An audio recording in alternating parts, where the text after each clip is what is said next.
Yeah. Let's see the result. Yeah, we'll see. So yeah, you are gonna have teaching experience in the metal factory. Yeah. It's cool. So tell us a bit about that. Is it the first time you're going to be teaching? No. I've been working as a teacher for, let me think. Well, actually, I already started teaching when I was playing for a few years, but I started as a serious freelance teacher about 5 years ago or something. Because most band members are also educated, so we're also allowed to teach.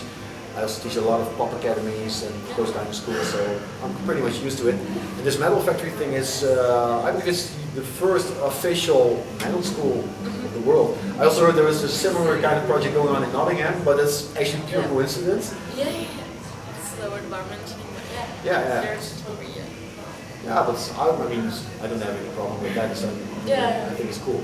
And the main reason why people started this school was something that I also noticed when I was in school, is that a lot of people are actually get trained by typical more pop musicians. If you're a metal musician, it's a completely different market.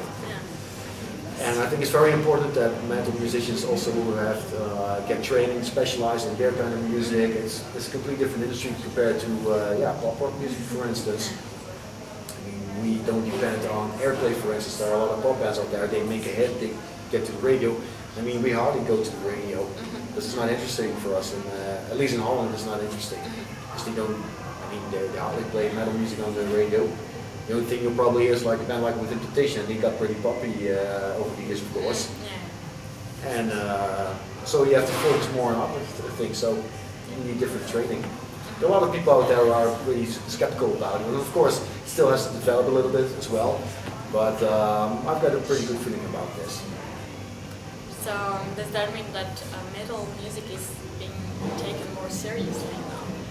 Maybe. Do you have a feeling that nowadays it is done 20 years ago or 10 years ago?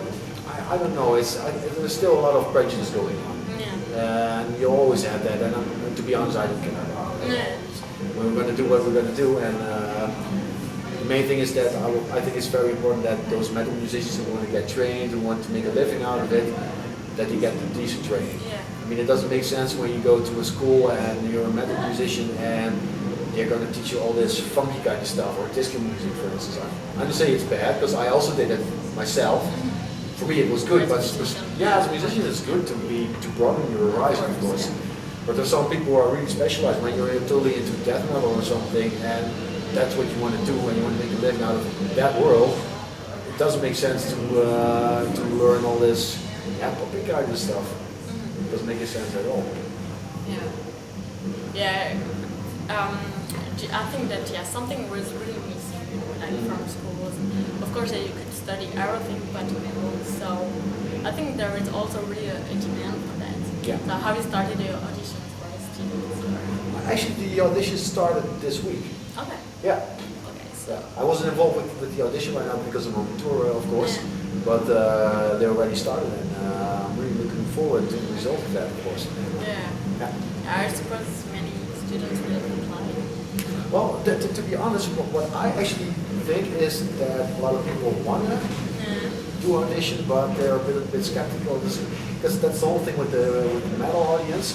Because I also have this kind of a rock music school in Rotterdam where I live. It's not an official education center, but it's more like for private lessons and stuff like that. But in the beginning they are a little bit skeptical, of course, because they think, I don't know, first they want to test it out and see how other people are doing. For instance, with that school we started with like 16 students, and after a year we had like 120 students. So when you saw like, oh wow, this is pretty cool, this is going to work, then it goes. Okay. Yeah. So of course it's going to be the first year, so that everything is dead. So where is the school place? It's in Eindhoven. Okay. It's actually the same city where we did the retrospect show. And the school itself is actually in Dynamo. It's a very legendary metal club, actually. I don't know if you remember in the 90s we had this festival called the Dynamo Open Air. Yeah, that's actually based on that club. Because that club used to be in the center of Eindhoven, and it's rebuilt. And they used to have the festival in the city center, and because it got way too big, they moved it to another venue. Or actually, they did it on this big field somewhere in the forest near Eindhoven. And it became pretty legendary. So it's pretty cool to be established in a very established club. Yeah, yeah. You also have a place, you know. Yeah, indeed. It's not like the university building crappy. No, that's cool thing. I mean, we have this, those lesson rooms over there, but we also have the stage over there, rehearsal rooms and stuff like that, and the studio. Yeah, exactly. Yeah. Okay. So it's gonna be big. Yeah, pretty much. So yeah, next week you're gonna play the Dubai Rock Festival. Yeah. So are you excited about it? Yeah, it's also very it's new to us, so we don't know what to expect. It was the same thing when we went to Australia or to Indonesia, for instance. We never played that before, so it's pretty exciting, of course. Yeah. I think it's cool that after 10 years the band still gets to play in new places, you know. So of course there are many things to discover left, but this is one of them. Yeah, it's a good thing to see that it's still growing and we're still exploring new countries and stuff. Yeah. Yeah. So what are your goals now with the band for the future, or if you have any a big thing for the future, how do you see it? How do I see this? Actually, keep growing and growing and growing, of course. A lot of bands who once have established a name or they reached the peak. I have this feeling with this band that it hasn't reached their peak at all. We're still growing, growing and growing. Of course, we're going to set a way higher bar for the next album, because the band wasn't really completely satisfied about the last album, because it wasn't really. Of course, I wasn't involved with it, but what I heard from the band, they were on a lot of pressure, and it was a little bit of a weird situation when they recorded Requiem for a New Different. And for the next album, we want to make the best EPICA album ever. We want to keep that goal in mind, of course. We want to grow production-wise and stage. We want to grow with our songwriting. We want to grow with the whole band skills. Of course, keep exploring new countries, tour the whole world, keep going and going. Okay, so can you just go back what went wrong in the latest album for the band? Roughly. Yeah, roughly. If I look at it as an outsider, I think they did it in a bit of a rush, if you know what I mean. They done it a little bit too quickly. That's the good thing about this band is that they're so driven. They keep going and going. It's touring, writing, recording, touring. Do I come straight up? And I think that's where a little thing went wrong with the last recording. Of course, there was also that what we heard the story about the mastering process when they accidentally put in an instrumental song, Serenade of Self-Destruction.